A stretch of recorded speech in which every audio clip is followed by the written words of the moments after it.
You never look inside of a platform to say, okay, your company's growing this way. Your marketing tools like Meta and Google and YouTube, you use them for your marketing platforms. You do not use them for your reporting platforms. Otherwise, Triple Whale, Northbeam, Wicked, Data Suite, all that stuff wouldn't exist if in-platform was accurate. It never is. It trends the right direction, but it's really, highly inaccurate for a business growth metric. What can we afford to spend on a new customer? That's nCAC, regardless of what is being spent. It doesn't matter if you're on YouTube and Google and Meta, and then your YouTube's getting an X and Google's getting a Y and Meta's getting a Z. All those combined gave you a new customer. What was the total cost? Like, that is something that you would have to really figure out first and foremost, is what can we afford to spend? Or what's your goal to grow those new customers? That is then utilized outside of the platform. You never look inside of a platform to say, okay, your company's growing this way. You look in your marketing tools like Meta and Google and YouTube. You use them for your marketing platforms. You do not use them for your reporting platforms. Otherwise, Triple Whale, Northbeam, Wicked, Data Suite, all that stuff wouldn't exist if in-platform was accurate. It never is. It trends the right direction, but it's really, highly inaccurate for a business growth metric. So if you're looking at how do I grow, and then use your marketing kind of brain to say, like, where would people need to see this? How often? When? What would they do? Regardless of, before you say, hey, campaign type, you have to look at the end user. So you still have to have that kind of marketing background. Like, okay, if I know that a person is going to be wanting a glove, I can hit Google and Meta. We're using Meta right now, that we're going to be pushing into Google because Google's very expensive. But we said, well, we'll use Meta. We'll try to get the name out with breadth and depth and creative. So that was something that we used, that marketing tool. We're like, okay, if we can go out there with a small budget, a CPM of $10 versus a CPC of $5, I can get 2,000 impressions for every 2 clicks. It makes sense on a lower budget to start with Meta because it's an established industry and people already know what the product is. So you have to kind of look at, is it established or is it not established? And that will also kind of help you just identify what marketing it is. If you're looking at non-established versus established, non-established would be like, hey, I made this new WYSIWYG. It's a pen here that also makes you fly. Like, no one's looking for that because it doesn't exist. It's a new market. So you have to look at, okay, I need outbound channels. And maybe Google is inbound mostly. You could do YouTube. YouTube's a little expensive, but Meta would be better. Or maybe you're like, hey, I actually have a client who is a personal injury attorney. Okay, so Meta is going to kind of suck a bit, in my opinion, because you have to buy the haystack to find a needle. So it's like, Nick, you're in a car accident, right? No. Damn it. Well, there goes that impression today. All right, tomorrow. Nick, you're in a car accident, right? No. Damn it. All right, wait till tomorrow. So you're looking for, like, it's very expensive to get Meta to perform the same function as those big billboards that you see. You have to spend a lot of money to create that repeated exposure on Meta, just purely from a branded perspective. So when somebody is in a car accident, the first where they think of from seeing so many Meta ads, probably more likely if they're going to see billboards. So inbound search. Yep, inbound search is always always king for that, because it's like car accident attorney, because it's something that it's an established industry, but the way that they would find you is on inbound because it's situational. So you have to kind of go through all those processes first, not be like, okay, you have a new pen, standard shopping, because shopping is good for e-com. No, you got to make sure that you're going through the right product market fit, the right leveraging of the channels, the right ad spend. But then no matter what you do, you look at the goal. And so if your decisions in your proper channels and the proper campaign types, the proper creative, if those are working well, your goal will be met. It's very, very simple. So you use your marketing platform like your marketing tools. Your reporting platform is going to be something else, the back end of Shopify, a third-party attribution tool, whatever it is. But it's always regardless of attribution. I'll give you just a fun example because we'll get into this. This right here we started this on the 13th compared to the previous period.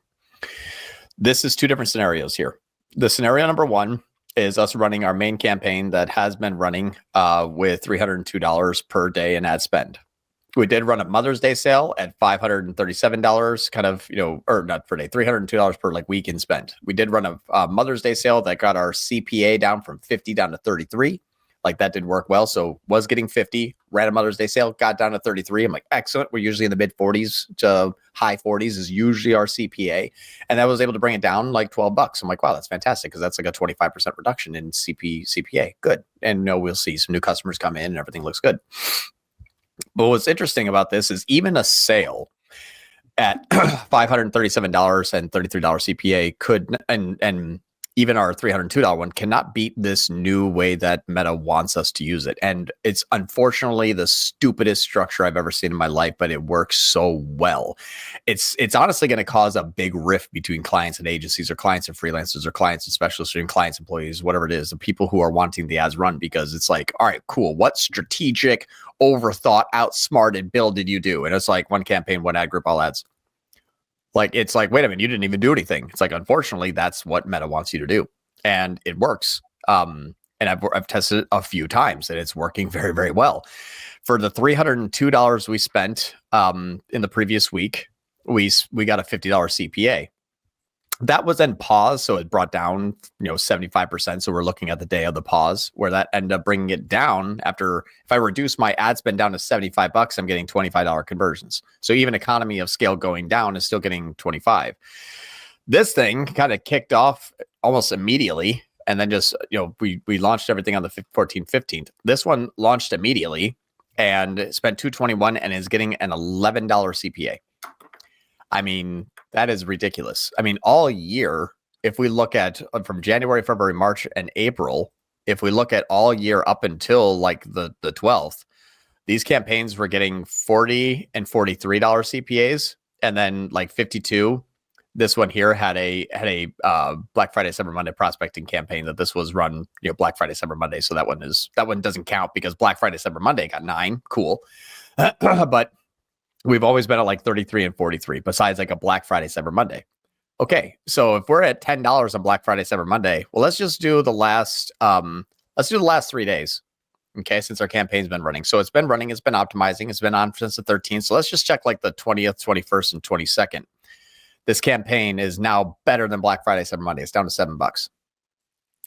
I mean, it's kind of ridiculous. And if I look at the back end, okay, I'm like, fine. So if I look at the last week, John, you saying that if we were to break this apart into cold traffic, retargeting, and bottom of funnel, and break out all of the traffic levels and do all the segmentation, we won't get as good as results? Well, oh my gosh. I know. Well, there's the other half of this is the creative, and that's one of the reasons why. It's not like you take everything that you're currently doing, shove it into one campaign, and cross your fingers that will fail.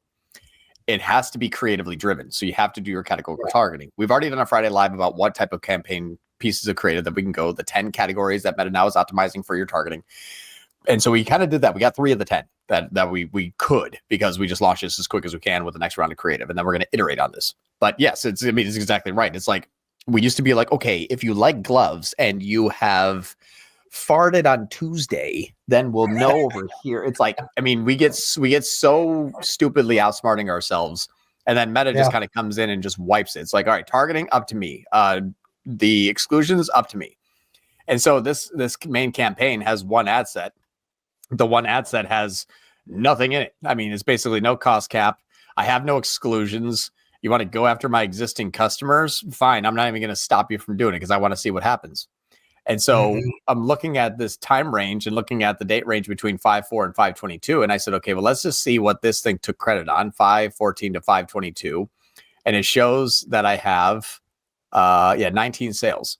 So if I check the date range of 5/5/5/13, compare that to 5/14 5/22 on first time orders and just the back end, because I'm the only one marketing, so it has to come from this channel, which is why I love this.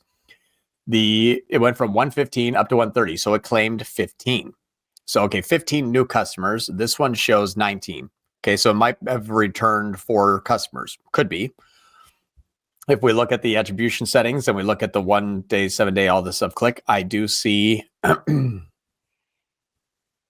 apparently nothing happened. Stupid Meta. Hold on, let me refresh this. There we go. There we go. I have 10 click attributed conversions and then 9 view engaged. Now, I don't have Cappy in here, so I don't really know what ended up happening. But what I'm using this as if I pause one, start the next one, and it shows sales and I get new customers and it's increasing, let's just do a nCAC of all ad spend divided by all new customers. That's nCAC. So our ad spend is $221. It's really $266, but it's $221. So well, screw it. Let's just do $266. $266 that we know that we went from 115 to 130. So let's divide that by 15. Divide it by 15. There we go. $17. That's a $17 nCAC on a $120 product. Wow. That's basically a 10x. It's kind of ridiculous. So that's what we're seeing, that I think my nCAC is even better than what we're seeing inside of a CPA in Meta. Usually a CPA in Meta is like $50 and your nCAC is like 120. This one is, I mean, we're getting a $17 CPA we were getting a $17 nCAC, and it was lower than what my CPA used to be at 25 and 45. I'm in platform during this time range. I'm getting $11. It's actually 17.